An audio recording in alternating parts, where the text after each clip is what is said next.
اب اگر یہ میکینزم بنا لیتے ہیں کہ بھئی اگر وہ جو chief justice of high court وہ ان کی شکایت کا ازالہ نہیں کرتا، تو پھر یہ ہے کہ سپریم کورٹ کیا اس چیف جسٹس کے خلاف کوئی ایکشن لے گی، یا پھر وہ جو جج جس ادارے کے خلاف یا کسی شخص کے خلاف شکایت کر رہا ہے یا اس کے خلاف لے گی؟ اگر وہ چیف جسٹس کے خلاف شکایت کرے گی، ایکشن لیتی ہے، تو پھر سپریم کورٹ کو پھر یہ بھی دیکھنا پڑے گا کہ اگر کوئی سپریم کورٹ کا کوئی جج جو شکایت کر رہا ہے کہ بھئی اس کے خلاف زیادتی ہو رہی ہے اور اپنے وہ چیف جسٹس کو وہ شکایت کرتا ہے، کیونکہ اگر آپ نے ماضی میں دیکھا ہوگا کہ وہ جسٹس قاضی فائز عیسیٰ کے خلاف افتخار مرزا نے جو ہے وہ ایک جو ہے وہ ویڈیو بنایا تھا، وی لاگ بنایا تھا، جس پہ انہوں نے جو ہے نا دھمکی آمیز کیا تھا، اور جس کی وجہ سے قاضی فائز عیسیٰ کی جو فیملی کو جو ہے تھریٹس وہ ہو گئے تھے، اور اس پہ جو ہے وہ ہماری سپریم کورٹ نے کیا کیا کہ سپریم کورٹ نے صرف ایک بینچ بنا کے ان کو بلایا، اور اس کے بعد وہ جو ہے نا وہ مٹی پاؤ والا کام کر دیا کہ اس کے بعد 2 چیف جسٹس آئے، لیکن کوئی اس پہ جو ہے نا کارروائی نہیں ہو سکی۔ ہاں، لیکن چیف جسٹس قاضی فائز عیسیٰ نے کہا کہ میں اپنے ساتھ ہونے والے کسی واقعے کو اور یہاں بنیاد نہیں بناؤں گا، ماضی میں کیا ہوا اس کا بھی میں رسپانسبل نہیں ہوں، کیونکہ میں چیف جسٹس نہیں تھا۔ اب میرے دور میں یہ خط آیا ہے، اس خط میں اسپیسیفک ایلیگیشن کسی کے خلاف کوئی نہیں ہے کہ اس کو بلا کے کوئی کارروائی کی جائے یا نوٹس کیا جائے۔ ایک جو جنرل ایلیگیشن ہے دباؤ کا، تو وہ دباؤ انہوں نے بتایا کہ صرف ایک ایجنسیز کا ہی نہیں ہوتا، دباؤ رشتہ داروں کے بھی ہوتے ہیں،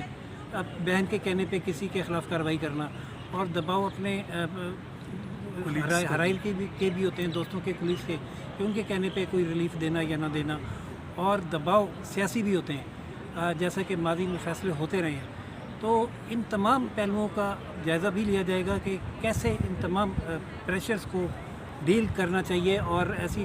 شکایت کی صورت میں کیا میکنزم اختیار کرنا چاہیے، کیونکہ ابھی تک اس پہ کوڈ آف کنڈکٹ خاموش ہے غالباً، اور کانسٹیٹیوشن بھی تجاویز مانگی گئی ہیں اٹارنی جنرل سے بھی اور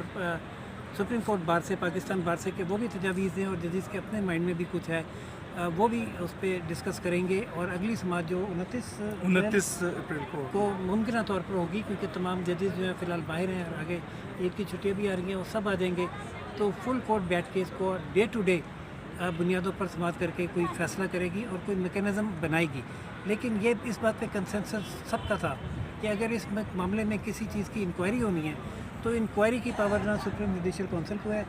اور نہ سپریم کورٹ کو ہے، اس کی انکوائری کسی ایکٹ کے تحت ہی ہو سکتی ہے، کمیشن ایکٹ کے تحت، اور یہ کمیشن ایکٹ جس کے تحت جسٹس تصدق جیلانی صاحب کو نامینیٹ کیا گیا تھا، یہ سپریم کورٹ کی تجویز پر کیا گیا تھا، انہوں نے انعام دیا تھا، اور اس کو وہ تمام اختیارات حاصل ہیں جو کسی بھی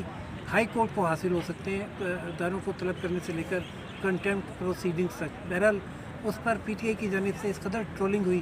کہ جج صاحب معذرت کر گئے۔ اب آگے کیا ہونا ہے، یہ تجاویز آئیں گی، ان کا جائزہ لیا جائے گا اور اس کا فیصلہ۔ ایک چیف جسٹس صاحب نے یہ بھی بات کی تھی کہ انہوں نے کہا کہ ایک تو ہوتا ہے ایکسٹرنل پریشر، تو ایکسٹرنل پریشر کی تو سمجھ آتی ہے، لیکن بعض اوقات ہوتا ہے کہ جو انٹرنل پریشر ہے، تو ہمیں یہ بھی دیکھنا ہے کہ بھئی انٹرنل پریشر کو بھی جو ہے نا کس طرح سے ڈیل کرنا پڑے گا، اور ان کو یہ انٹرنل پریشرز کے اوپر بھی جو ہے نا یہ مطلب گائیڈ لائنس جو ہے نا بہت ڈٹرمنٹ ہیں چیف جسٹس صاحب، لیکن بات ہوئی ہے کہ چیف جسٹس صاحب ایک میکینزم بنا دیں گے، امپاورمنٹ کر دیں گے ججز کی، اور آئندہ کے لیے اسے روکے جانے کا حکم بھی دیں گے۔ پھر دیکھنا یہ ہے کہ اس کی امپلیمنٹیشن کیسے ہوتی ہے، جیسے کہ ماضی میں بھی ہوا، ہم نے اس کا کوئی عمل نہیں دیکھا، اور اب دیکھتے ہیں آگے کیا اس فیصلے کے بعد اور سپریم کورٹ کی کارروائی کے بعد یہ پریشرز کا سلسلہ رکتا ہے یا نہیں، کیا سمجھتے ہیں آپ؟ نہیں، لیکن میں تو یہ سمجھتا ہوں کہ دیکھیں، یہ تو آپ جو کہہ رہے ہیں نا کہ امپلیمنٹیشنز کی بات ہے، امپلیمنٹیشنز تو جو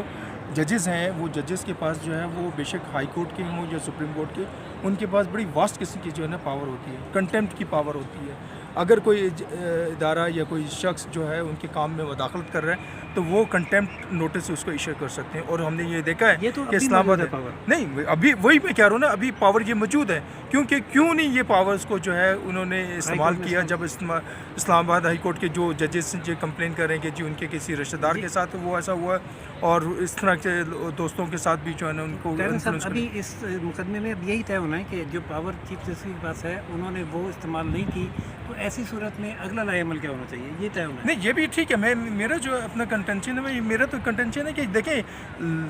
آپ کے پاس لاز ہیں بے شمار، آپ کے پاس بے شمار قسم کوڈ آف کنڈکٹ ہے اور اس طرح کی بہت سے جو نا وہ اپنے گائیڈ لائنس ہیں، لیکن وہ جو آپ نے پہلے بات کی تھی کہ جو امپلیمنٹیشنس کی، تو امپلیمنٹیشن تو تبھی ہو سکتا ہے کہ جج جو ہیں وہ اپنے آپ کو اسرٹ کریں، جب تک کہ وہ اسرٹ نہیں کریں گے تو یہ گائیڈ لائنز، یہ لا وغیرہ جو ہے وہ یوزلیس قسم کے جو ہے مرکزی مطلب بیس یہی ہے کہ ان پریشرز کو ریپیل خود کرنا ہے، خود ایگزرٹ کرنا ہے، خود اپنی پاور استعمال کرنی ہے. اگر آپ دیوار بن کے کھڑے نہیں ہوں گے تو پریشر آپ کو گرا دے گی، اس دیوار کو گرا دے گی. اور اس کو آپ کو سپورٹ چاہیے سپریم کورٹ کی، تو وہ دینے کے لیے تیار ہے، اور اس کے بعد ایک فیصلہ آپ کو یہ پاور اور سپورٹ دے گا. دیکھتے ہیں ناظرین آگے چل کے اس ملک میں کیا یہ مداخلتوں کا سلسلہ رکتا ہے یا نہیں. جو بھی صورت حال ہوگی 29 کو سماعت ہوگی، اس کی تفصیلات سے بھی آپ کو آگاہ کریں گے. اب تک کے لیے اتنا ہی، اجازت دیجیے. راشد حبیب اور ٹیرنس کو روشن پاکستانی سے چینل لائک، سبسکرائب اور شیئر کرنا نہ بھولیے گا. اللہ حافظ.